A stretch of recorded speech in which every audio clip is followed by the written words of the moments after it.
Denise knew holding things inside was dangerous and could lead to resentment, anger, depression, and worse, rebellion.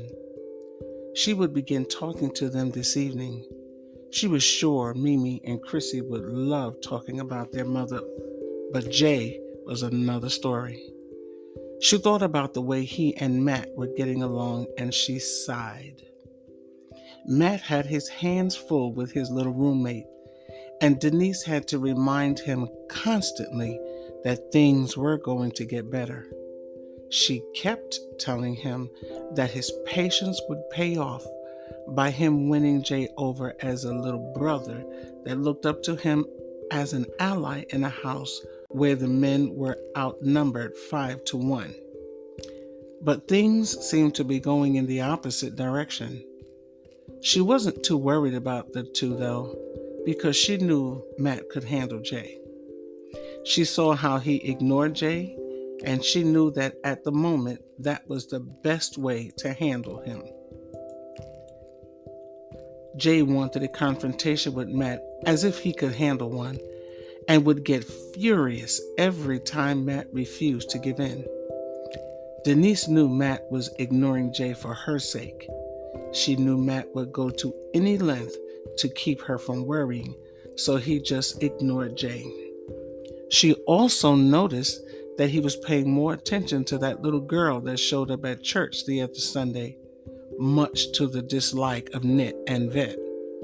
She had always told the triplets they couldn't date until they were 17, determined not to let their hormones get in the way of their education.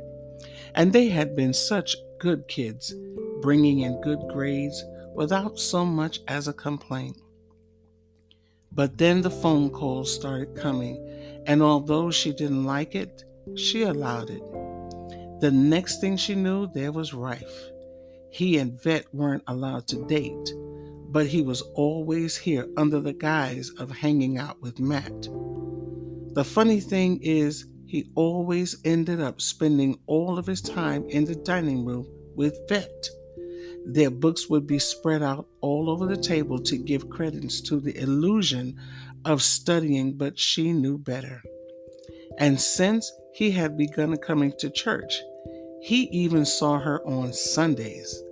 And now it was Matt's turn with that girl, Danny. She called him all the time, came to church, and seemed to have Matt eating out of her hand.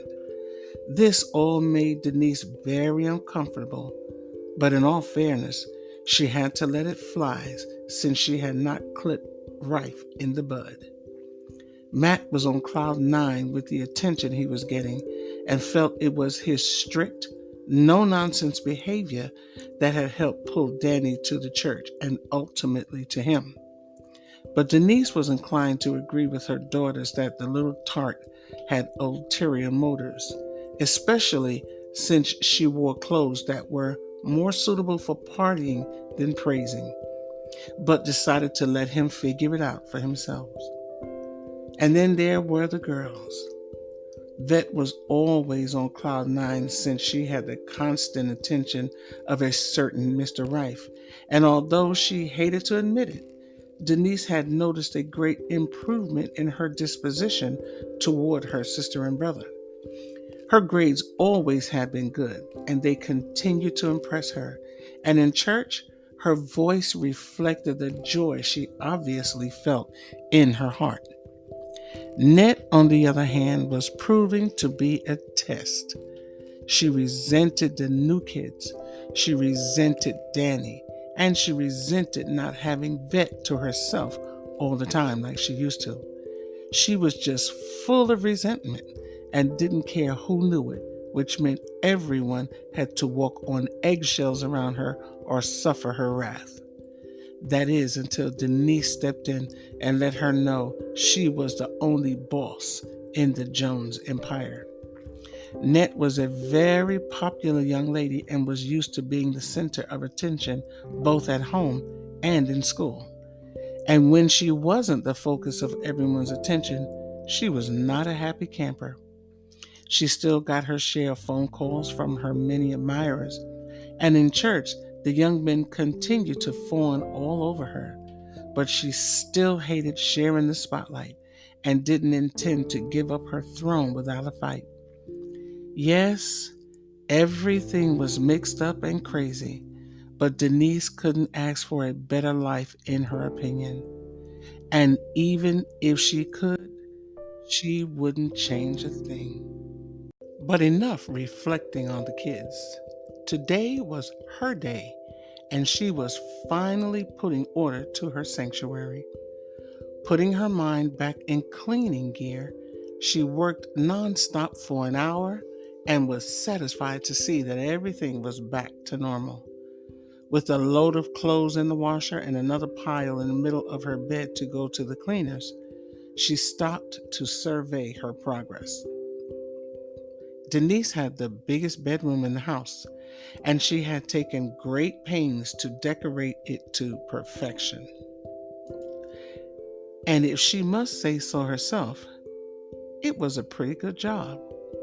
Her room measured 30 by 35 with a large walk in closet and a tray ceiling.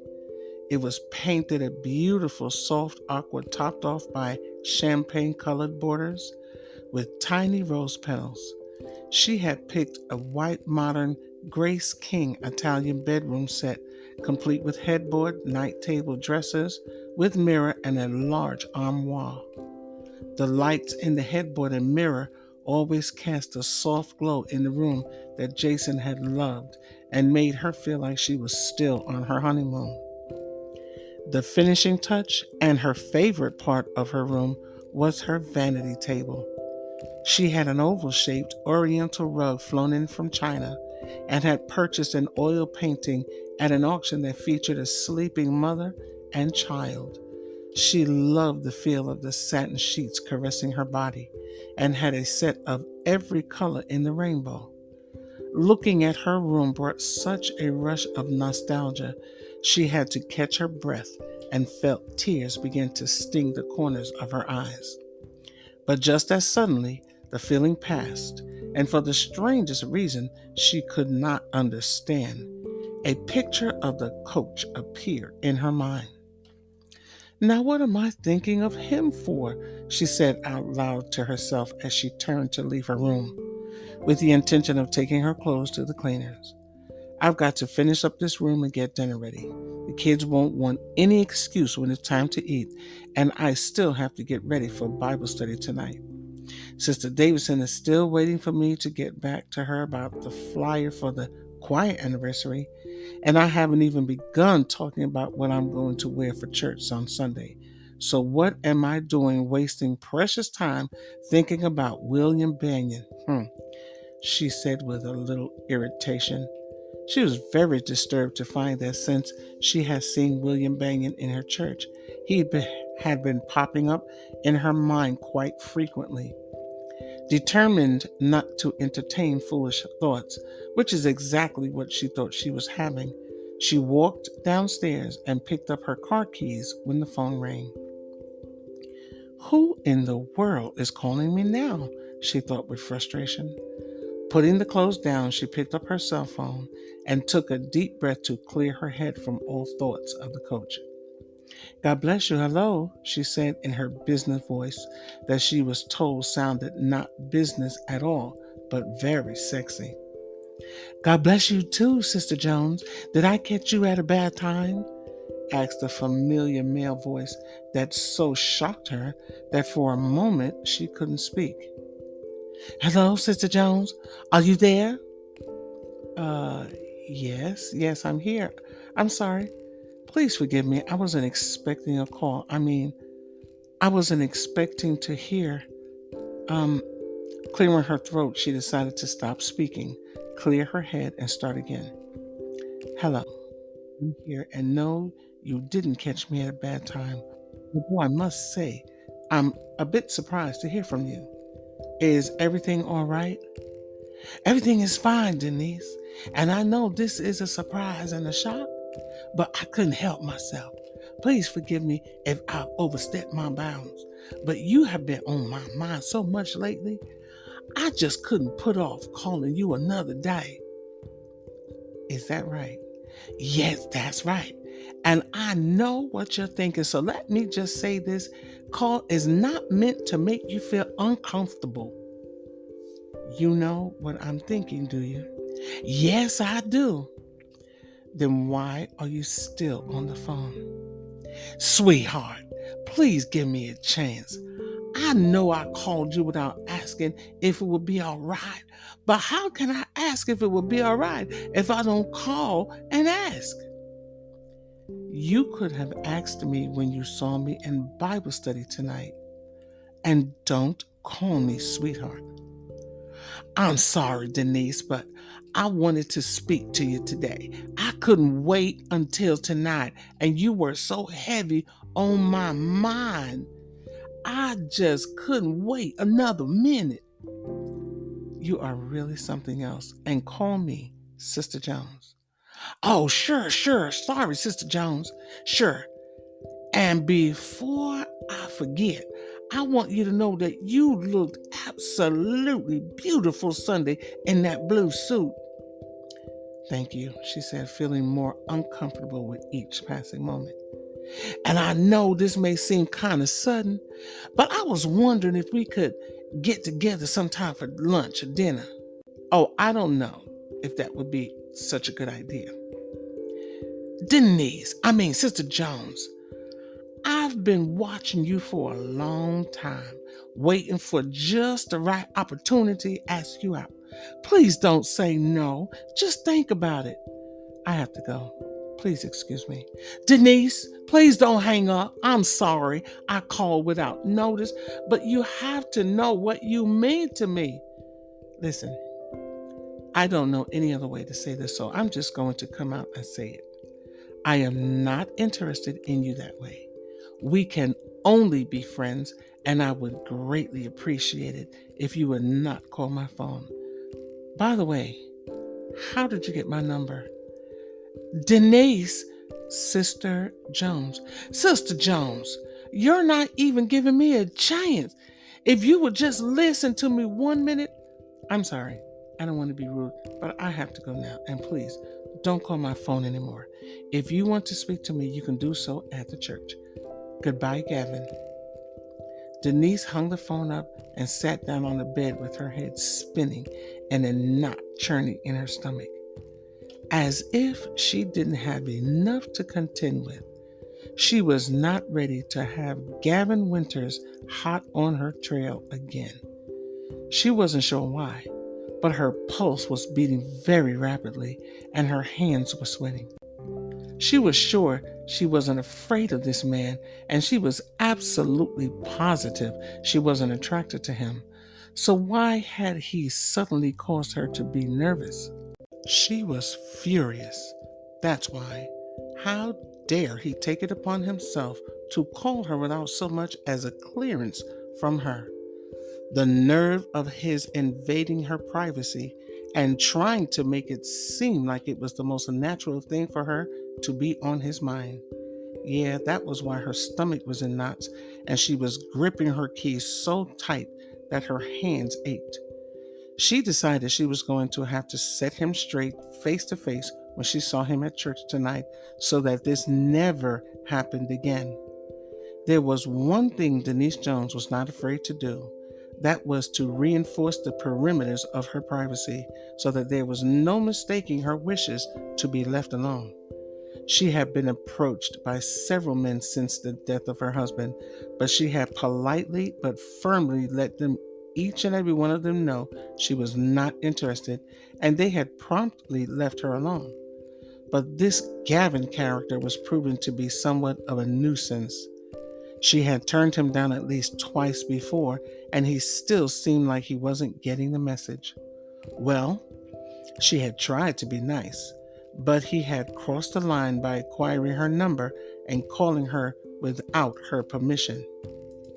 She decided to let him know she didn't appreciate what he did after Bible study tonight. She would be polite but firm. Better to nip this in the bud before he got any ideas. The nerve of him. Just then a chill went through Denise's body.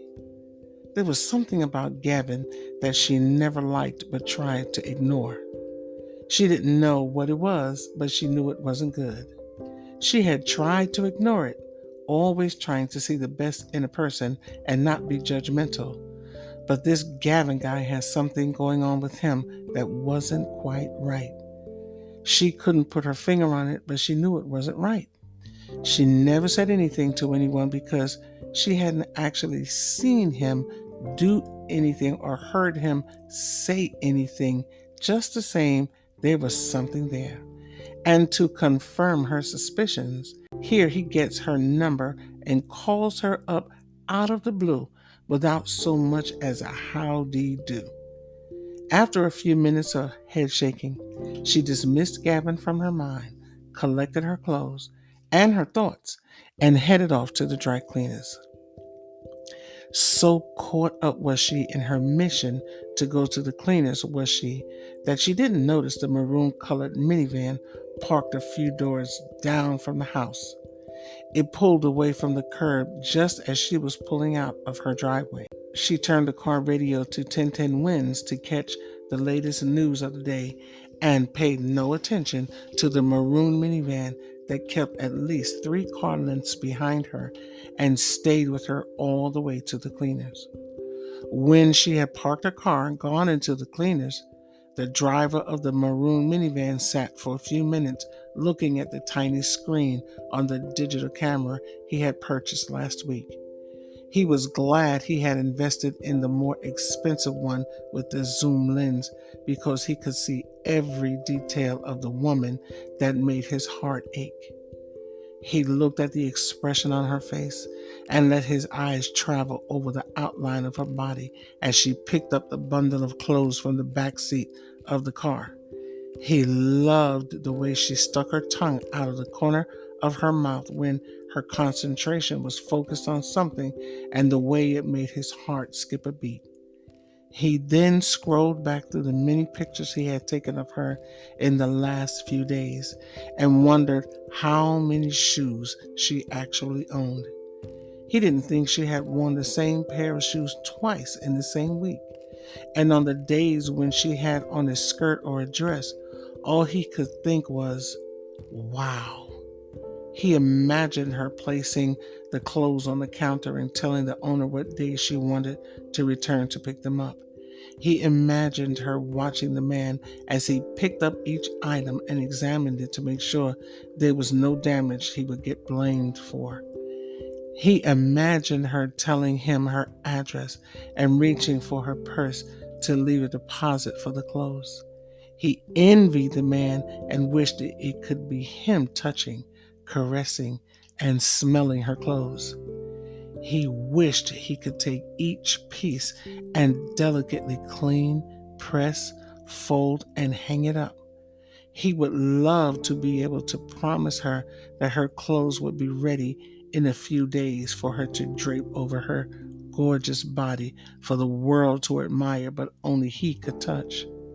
He was tempted to go into the cleaners, but knew that since he had just spoken to her, she would find it strange and suspicious to see him at her cleaners.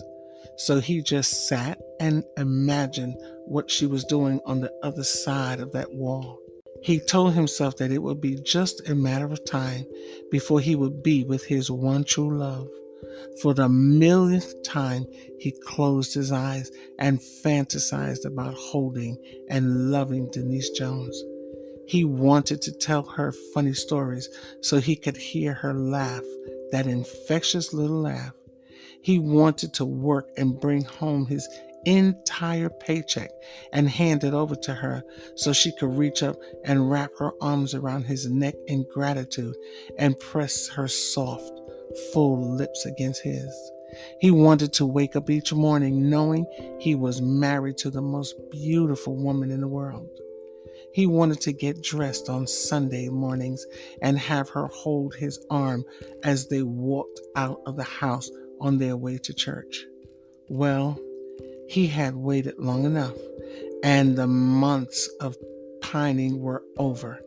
He was setting into motion a plan that would put the beautiful, vivacious, talented, and widowed Denise Jones into his arms. It was of no consequence that she had cut him off earlier on the phone. She had to put up that tough exterior since she was a single woman living alone. He knew that a lot of men wanted her, and he was glad to know she didn't exactly allow men to befriend her.